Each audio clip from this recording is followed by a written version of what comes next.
Nous avons célébré l'excellence. Vous avez entendu 3 très beaux discours de stagiaires qui ont fini leur stage, qui vont passer au grand tableau.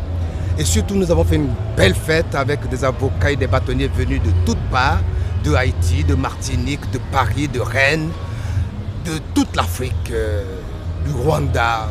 C'était juste magnifique. C'était juste magnifique.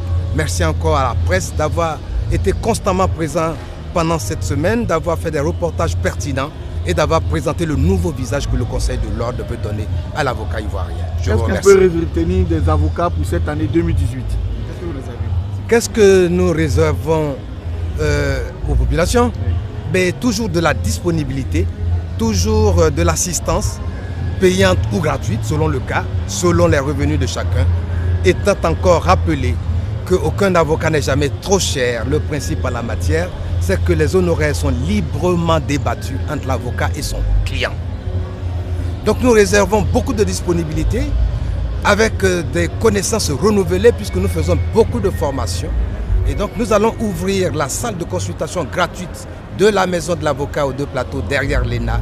Nous allons communiquer très bientôt les dates, jours je veux dire, et heures selon lesquelles cette salle sera ouverte et où les consultations gratuites pourront être fournies par des avocats compétents désignés par le Conseil de l'Ordre. Les projets du barreau?